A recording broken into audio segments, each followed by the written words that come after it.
Hello बच्चों, आज हम लोग करने जा रहे हैं मशीन्स। राइट, आईसीएसई के लिए बहुत इंपॉर्टेंट है। 10th क्लास है, बोर्ड है, तो इसमें कॉन्सेप्चुअल चीजें हैं, तो आपको कॉन्सेप्ट्स पे ध्यान देना पड़ेगा। पुली के बारे में भी थोड़ा पढ़ना है, आपको नॉलेज हो जाएगा, जो कि क्लास 11th में भी यूजफुल है। मोमेंट ऑफ फोर्स इंपॉर्टेंट है, राइट, और लीवर के बारे में पढ़ना है। तो ये सब चीजें काफी इंपॉर्टेंट है बच्चों, आप ध्यान से देखना। तो सबसे पहले मैं लिखने जा रहा हूं इफिशियंसी। राइट बच्चों, इफिशियंसी को हम लोग इस सिंबल से दिखाते हैं। एक 11th-12th में भी मिलेगा आपको इफिशियंसी, तो सिंबल सेम होगा। तो बेसिक डेफिनेशन होता है work output upon work input, इसको बोलते हैं एफिशिएंसी। जैसे हम किसी मोटर की बात करें, मोटर में इनपुट क्या देते हैं हम लोग, स्विच ऑन करते हैं ना। स्विच ऑन करते हैं तो मोटर में इलेक्ट्रिसिटी जाता है, फिर वो मोटर क्या करता है, पानी को खींच के ग्राउंड फ्लोर से आपके बिल्डिंग के छत पे ले जाकर टैंक में डालता है, तो वो आउटपुट है, वो काम कर रहा है वो। तो यहां पे हम लोग बोल सकते हैं कि मोटर में इलेक्ट्रिसिटी गया, उसने पानी को उठा के छत के टैंक में डाल दिया, तो इनपुट हो गया उसके लिए इलेक्ट्रिसिटी का जाना, और आउटपुट क्या हुआ, पानी को टैंक में डालना, दैट इज आउटपुट। ठीक है बच्चों, तो ऐसे हम समझ सकते हैं। दूसरा आपको वर्ड पढ़ना है मैकेनिकल एडवांटेज, MA। इसको हम लोग बोलते हैं लोड अपॉन एफर्ट। लोड को मैं L से दिखा रहा हूं, एफर्ट को E से दिखा रहा हूं। अब आप बोलोगे ये लोड क्या होता है। लोड हम लोग कह सकते हैं ऐसे, सपोज मैंने कोई वेट कैरी किया हुआ है, कोई ब्लॉक ऐसा मैंने ये रख दिया अपने हाथ पे, so this is your load. अब इसको उठाने के लिए, इसका बैलेंस रखने के लिए मैं अपना हाथ लगा रहा हूं, यानी कि I am applying some force through my palm, right, that is my effort. ठीक है, जैसे फॉर एग्जाम्पल मैंने ये वेट उठा लिया, अपने हाथों में ऐसे उठा के रखा है, ये 1 kg का है, थोड़ा मुझे ताकत लगाना पड़ रहा है ज्यादा। I am applying some effort. I am applying effort such that it can be hold in my hand, in my palm. It can track rest. ये गिरना नहीं चाहिए, तो मुझे तो एफर्ट लगाना पड़ेगा ना, राइट। एफर्ट हो गया external force needed to balance the mass और टू मूव द मास। और लोड क्या हो गया, जो ये मास हमने यहां रख दिया है, इसका हर एक मास का कुछ वेट होता है, right, that weight is called load. ठीक है बच्चों, तो ये हो गया लोड। तो लोड को बोल सकते हैं वेट, और वेट क्या होता है, mass into acceleration due to gravity. ठीक है, और एफर्ट क्या हो गया, फोर्स अप्लाइड टू होल्ड और टू मूव द लोड। दोनों ही फोर्स है, ये भी फोर्स है, mg को भी फोर्स बोलते हैं। m is mass, g is acceleration, so mass into acceleration is force, तो इसका यूनिट भी न्यूटन आएगा। एफर्ट भी तो फोर्स है, तो न्यूटन है, तो Newton by Newton means mechanical advantage has no unit, Newton cut, no unit. दूसरा टर्म पढ़ना है वेलोसिटी रेशियो, VR के नाम से जाना जाता है वेलोसिटी रेशियो। ये होता है velocity of effort upon velocity of road. ठीक है बच्चों, जो एफर्ट लगा रहा है, जो फोर्स है, वो किस वेलोसिटी से मूव कर रहा है। मेरा हैंड था, वो एफर्ट लगा रहा था मास को होल्ड करने में। हो सकता है मैं हैंड को ऊपर ले जाऊं तो कुछ वेलोसिटी आ जाए, राइट। तो velocity exerted, velocity of the effort upon velocity of load, और you can say distance travelled by the effort, distance travelled by the load. Distance metre cut, no unit, velocity upon velocity, no unit. ठीक है बच्चों, चलो वापस यहां आ जाओ आप, right, वापस यहां आ जाते हैं। तो मैं क्या लिखूं, वर्क आउटपुट। तो आउटपुट किसके लिए होता है, लोड को उठाने में काम आता है आउटपुट, और ये इनपुट एफर्ट होता है इनपुट। तो मैं यहां लिख सकता हूं वर्क आउटपुट के लिए लोड इनटू लोड डिस्टेंस, और इनपुट जो हमने एफर्ट लगाया वो मैं क्या लिखूंगा, एफर्ट इनटू एफर्ट वाला डिस्टेंस। अब लोड अपॉन एफर्ट क्या होता है? Load upon effort mechanical advantage होता है। तो इस चीज को मैं अलग से लिख सकता हूं। क्या लिख सकता हूं? MA। एफर्ट का डिस्टेंस नीचे है, लोड का डिस्टेंस ऊपर है, तो मैं क्या करूंगा? मैं ऐसे लिख सकता हूं, एफर्ट डिस्टेंस को मैं ED लिख रहा हूं, divide by load distance LD लिख रहा हूं। सो डिस्टेंस ही तो है DE DL, एफर्ट वाला डिस्टेंस, लोड वाला डिस्टेंस, दैट इज VR। तो ये हो गया पूरा VR, MA अपॉन VR। तो ये फॉर्मूला आपको ध्यान रखना पड़ेगा। Efficiency can also be written as mechanical advantage upon velocity ratio. Right बच्चों, है ना? अब मैं आपको कुछ एग्जांपल देके समझा रहा हूं। सपोज मेरे पास एक ऐसा इंक्लाइन प्लेन है, दिस वन, इसकी मास है M। ध्यान से देखना बच्चों, आपको दिख रहा है? हाँ दिख रहा है। तो इसका जो वेट है, या फिर लोड कह लो या वेट कह लो, देखो बच्चों किसी भी चीज का जो वेट है ना बिल्कुल वर्टिकली डाउन लगता है। उसको आप जैसे भी रखो, प्लेन पे रख लो, इंक्लाइन प्लेन पे रख लो, हवा में फेंक दो, नहीं फेंको, फ्लोर पे रख दो, ऑब्जेक्ट का वेट हमेशा डाउनवर्ड लगता है, वर्टिकली डाउन। तो फिलहाल ये ऑब्जेक्ट इंक्लाइन प्लेन पे रखा हुआ है, उसका लोड नीचे, इस लोड को हम नाम दे सकते हैं M into G, weight is always acting down. अब जब भी हम इंक्लाइन प्लेन को लेंगे, सो इंक्लाइन प्लेन ये एक्स एक्सिस लेते हैं हम लोग, इंक्लाइन प्लेन के सरफेस को एक्स एक्सिस लेते हैं और इसे लेते हैं वाई एक्सिस, दिस वन। अब क्या होता है कि ये एंगल क्या है? थीटा है, ये 90 है ना, this is a right angle triangle. तो ये एंगल कितना होगा? 90 माइनस थीटा होगा, और ये पूरा 90 है, दैट मीन्स ये थीटा होगा। ठीक है बच्चों? अब देखो हमारे पास ये फोर्स है, यानी कि एक वेक्टर है, इस वेक्टर को मैं बेंड करूंगा, कितने से? थीटा से बेंड करूंगा, तो ये वेक्टर चला जाएगा वाई एक्सिस की तरफ। तो मैं लिखूंगा mg into cos of theta. जब भी हम किसी वेक्टर को बेंड करते हैं तो कॉस से ही मल्टीप्लाई करना है बच्चों आपको, कॉस ऑफ दैट एंगल, जितने एंगल से हमने उसको बेंड किया। अब मैं इस mg को यानी लोड को बेंड करूंगा एक्स एक्सिस की तरफ, तो कितना एंगल से बेंड करना पड़ेगा मुझे? 90 माइनस थीटा से बेंड करना पड़ेगा।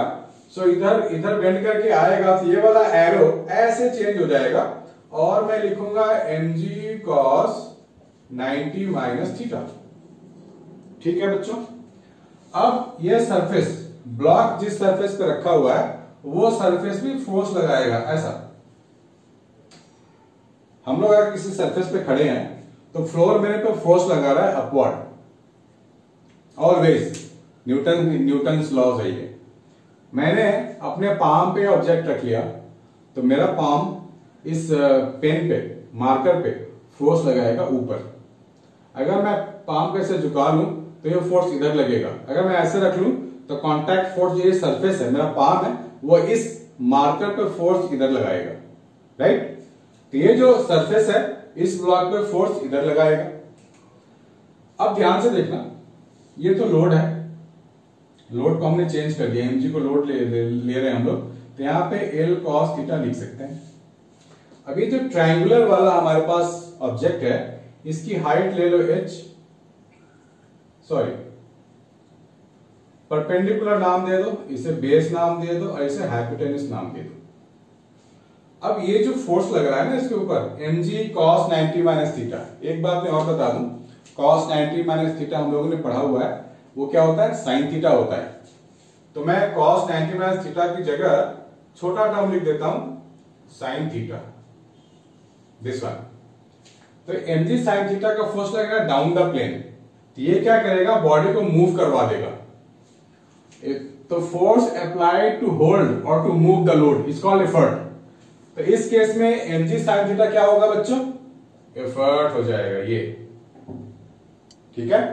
तो मैकेनिकल एडवांटेज अगर मेरे से पूछा जाएगा इस केस में, तो फॉर्मूला तो है मेरे पास, लोड अपॉन एफर्ट। अब लोड क्या है मेरे पास, यहां लिख देता हूं मैकेनिकल एडवांटेज। लोड मेरे पास है mg और एफर्ट क्या है mg sin थीटा। यही ब्लॉक, ये फोर्स डाउन लग रहा है, ये नीचे खिसकने की कोशिश करेगा, तो मैं लिखूंगा नीचे mg sin theta, mg cut 1/sin theta.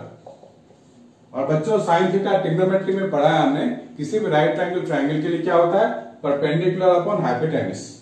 तो मैं लिखूंगा परपेंडिकुलर अपॉन हाइपोटेन्यूस, तो ये मिल गया मुझे। सो मैकेनिकल एडवांटेज का दूसरा फॉर्मूला मुझे मिल गया, दिस वन, हाइट ये वाली, ये पूरी length of this incline upon perpendicular, ये वाला परपेंडिकुलर। इसको नोट डाउन कर लो बच्चों, फिर मैं आगे बोलता हूं।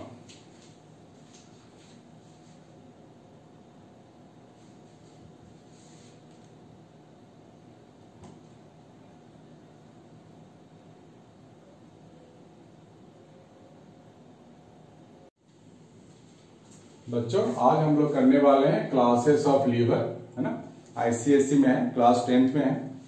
तो डे टू डे लाइफ में बच्चों हम लोग बहुत सारी चीजें ऐसा देखते हैं जो हमारे काम को सिंपल बना देते हैं ना। ऐसा कोई मशीन है, सिंपल मशीन कह सकते हैं, जो हमारे काम को बहुत ही सिंपल बनाते हैं, राइट।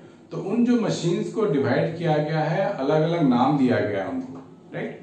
तो उस नाम के जरिए हम लोग फिजिक्स में बोलते हैं, अदरवाइज रियल लाइफ में जो उसका नाम होता है वो कुछ और होता है, राइट। तो जो उनको बोलते हैं, उनको सिंपल मशीन्स को नाम दिया गया है लीवर। तो उनको बोलते हैं class 1 lever, class 2 lever, class 3 lever, right. 3 भाग में उसको डिवाइड किया गया है। तो हमें पहचानना है कि इस लीवर का काम क्या होता है। यहाँ पे 3 वर्ड आपको मिलेंगे, लोड, फल्क्रम और एफर्ट। लोड और एफर्ट तो आपको पता है। लोड यानी कि ऐसा कोई वेट होगा जिसको हम लोग उठाना चाहते हैं, और एफर्ट हमें कितनी पावर लगानी है, हमें कितनी एनर्जी लगानी है, हमें कितनी फोर्स लगानी है, दैट इज द एफर्ट। और फल्क्रम क्या होता है बच्चों, फल्क्रम एक इमेजिनरी एक्सिस मान सकते हैं जिसके अबाउट में बॉडी रोटेट कर सकता हो, या जिसके अबाउट में body up and down move कर सकता हो, राइट। फॉर एग्जाम्पल अगर मैं सीसॉ की तरह इसको नाम दे दूं, सीसॉ की तरह अगर मुझे ऊपर नीचे करना होगा तो मुझे क्या करना होगा, इसको फिक्स करना होगा, यहां से कोई सपोर्ट देके मैं इसको फिक्स कर दूं, then it can move like this, up down, right. So this up down motion को सपोर्ट करने के लिए फल्क्रम चाहिए। विदाउट फल्क्रम वो होगा नहीं काम हमारा, राइट। आइए देखते हैं। तो क्लासेस ऑफ लीवर में क्लास 1 लीवर में क्या क्या चीजें होता है। तो मैंने सीसॉ का एग्जांपल दिया ना, बिल्कुल वैसा ही है। मुझे अगर सामान को उठाना है ऊपर, तो मैं क्या करूंगा, यहाँ एक फल्क्रम बना दूंगा और इस सपोर्ट के जरिए ये जो प्लैंक है वो फिक्स है। फिर मैं एफर्ट लगाऊंगा ऐसे नीचे की तरफ, तब ये लोड ऊपर जाएगा, राइट, नहीं तो नहीं जाएगा। तो इस अरेंजमेंट में हमने क्या देखा, एक तरफ लोड है, एक तरफ एफर्ट है, यहाँ बीच में फल्क्रम है। तो मैंने एक सिंबल यहाँ दे दिया, लोड एफर्ट फल्क्रम। तो बच्चों क्लास 1 लीवर में आप ध्यान रखना कि पहले आएगा एल, फिर आएगा फल्क्रम, फिर आएगा एफर्ट, LFE। इस ऑर्डर को आप याद रखना। क्लास 2 लीवर में क्या होगा, load is in between fulcrum and effort, right. जैसे आपने वो देखा है, लेमन में से जूस निकालने के लिए स्टील का आता है, लेमन काटो, बीच में रखो, प्रेस करो, जूस निकलेगा। तो उसमें हम लोगों ने क्या देखा, फल्क्रम बिल्कुल एंड में यहां पे होता है, हमारा हैंड यहां पे होता है प्रेस करने के लिए, और यहां पे हम लोग लेमन का पीस रखते हैं। तो ये लोड हो गया जिसपे हमें काम करना है, हमें हमेशा लोड पे ही तो काम करना होता है। तो फल्क्रम यहां हो गया, तो हमने नेमिंग ऐसे कर दी FLE। तो क्लास 2 लीवर में याद रखना बच्चों, पहले F, फिर L, फिर E, FLE। यहां क्या था, LFE। हमने क्लास 2 लीवर में आने के लिए क्या किया, L और F को रिवर्स कर दिया। अब ऑर्डर याद रखना, अगर पहला आपने LFE याद कर लिया तो अब इसको रिवर्स ही तो करना है, तो ये बन जाएगा FLE। अब आ जाओ बच्चों क्लास 3 लीवर में। क्लास 3 लीवर में क्या होगा, effort is in between fulcrum and load, right. तो एफर्ट यहां बीच में रहेगा, एक तरफ लोड, एक तरफ फल्क्रम, राइट। इसको आप लोग कहीं देखा होगा बच्चों अपने घर में भी, अगर गैस में रोटी रख दिया, हमने निकालना है बाहर, तो इसी से निकालते हैं ना, रोटी का एंड यहां होता है, एफर्ट हम लोग यहां कहीं लगाते हैं, है ना, यहाँ फायर होता है, रोटी होता है, एंड दिस इज द फल्कन। इसी के अबाउट में ये ऊपर नीचे मूव करेगा ये लाइक दिस। तो LEF, ठीक है बच्चों। यहां क्या था, FLE, यहां है LEF, ठीक है। ये वाला बिल्कुल लास्ट में चला गया, है ना, और ये इधर आ गया, ये इधर आ गया, ऑर्डर चेंज। आप ऐसे ही इसको याद कर सकते हो, लेफ्ट फ्ले ऐसे बोलते थे हम लोग, LF लाइफ, लाइफ के जैसा ही LFE। तो क्लास 1, क्लास 2, क्लास 3 आपको ये पता होना चाहिए कौन सा एफर्ट, कौन सा फल्कन कहाँ होता है, और ये डायग्राम भी आप एग्जाम में ड्रॉ कर सकते हो, आपको अच्छे मार्क्स आएंगे। इसको नोट डाउन करो बच्चों, आगे मैं और चीजें बताऊंगा आपको।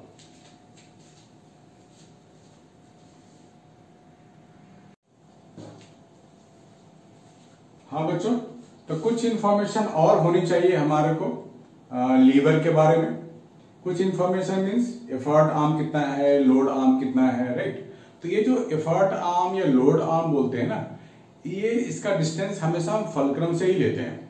आइए देखते हैं कैसे। अगर हम लोग क्लास 1 लीवर की बात करें तो ये फल्क्रम है, राइट, ये एफर्ट है। तो लोड से लेके यहां तक जो डिस्टेंस होगा इसको बोलेंगे लोड आर्म, और एफर्ट से लेके फल्क्रम तक का जो डिस्टेंस होगा इसे बोलेंगे एफर्ट आर्म। तो इस केस में हम लोग कुछ भी आर्म डिस्टेंस, कोई भी डिस्टेंस ले सकते हैं, वो हमारे पे डिपेंड करता है कि हमें क्या काम करना है, राइट। तो इस केस में हमें लोड उठाना है, तो हो सकता है मैं बिल्कुल एंड से एफर्ट लगाऊं, या हो सकता है मैं और पास आके एफर्ट लगाऊं, राइट। डिपेंड करता है कि हमें काम क्या करना है। अगर मुझे इसे बहुत ज्यादा जोर लगाना है कि हवा में उड़ जाए, तो मैं बिल्कुल एंड में जा करके मैं लगाऊंगा फोर्स, नीचे की तरफ एफर्ट लगाऊंगा तो बहुत दूर तक जाएगा, राइट। लेकिन मुझे अगर बहुत धीरे से उठाना है तो मैं थोड़ा और आगे आके उठाऊंगा, राइट। It depends. तो इसे मैंने यहां लिखा है effort arm may be greater equal to और लेस देन लोड आर्म, है ना। इस डिस्टेंस की बात हो रही है। ये डिस्टेंस आपस में इक्वल भी हो सकता है, या फिर कोई भी कम ज्यादा हो सकता है। यानी कि mechanical advantage and velocity ratio जो होगा वो हो सकता है 1 के इक्वल हो, या हो सकता है 1 से ज्यादा हो, या हो सकता है 1 से कम हो, राइट, कुछ भी हो सकता है। क्लास 2 लीवर की अगर बात करें तो इसमें एफर्ट आर्म देख रहे हो आप, यहां फल्क्रम है, यहां एफर्ट है और यहां लोड है। तो एफर्ट आर्म तो यहां से यहां हो गया और लोड आर्म यहां से यहां हो गया। तो एफर्ट आर्म हमेशा ही ज्यादा होगा as compare to load arm. इसीलिए इस केस में क्या होगा, मैकेनिकल एडवांटेज और वेलोसिटी रेशियो हमेशा ग्रेटर देन 1 होगा, ऑलवेज, है ना। इसीलिए हम इसको बोलते हैं फोर्स मल्टीप्लायर। एग्जाम में आ सकता है इस नाम से, which lever is called force multiplier. तो हम लोग बोलेंगे class 2 lever, because effort arm is greater, load arm is smaller. इस केस को बोलते हैं हम लोग फोर्स मल्टीप्लायर। एग्जाम्पल दे सकते हो आप, ये वाला लेमन जूस निकालने वाला। क्लास 3 की बात करें तो ठीक इसका उल्टा, क्लास 2 लीवर का बिल्कुल उल्टा होगा ना, effort arm less than load arm. अब ये देख लो आप, टांग है, आग से जो हम लोग रोटी निकाल लेते हैं, तो रोटी तो यहां रहेगा ना आग के पास। सो लोड आर्म तो यहां से यहां तक हो गया, लोड आर्म। एफर्ट आर्म यहां से यहां हो गया, ठीक है बच्चे, दिस इज एफर्ट आर्म। तो एफर्ट आर्म तो हमेशा ही छोटा रहता है इसमें, राइट। तो एफर्ट आर्म छोटा होने की वजह से यहां पर क्या होगा, mechanical advantage and velocity ratio always less than 1। इस केस में स्पीड मल्टीप्लायर आप कह सकते हैं, यहां फोर्स मल्टीप्लायर तो नहीं होगा, लेकिन इस एंड का स्पीड बहुत ही ज्यादा इंक्रीज हो जाता है। So we can say speed multiplier, है ना। आप लोग एग्जाम्पल करके घर में देख भी सकते हो, यहाँ की स्पीड बहुत ज्यादा हो जाती है, ऐसे ऐसे कर we can do so many times by applying effort here. तो this is called speed multiplier. तो आप लोग से एग्जाम में पूछा जा सकता है कि स्पीड मल्टीप्लायर कौन सा लीवर है, क्लास 1, 2 या 3। तो we can reply this one. तो आप लोग बच्चों सारी चीजें इंफॉर्मेशन आप लोग लिख लो विथ डायग्राम, ताकि समझने में प्रॉब्लम ना हो। Right it down kids, all of it.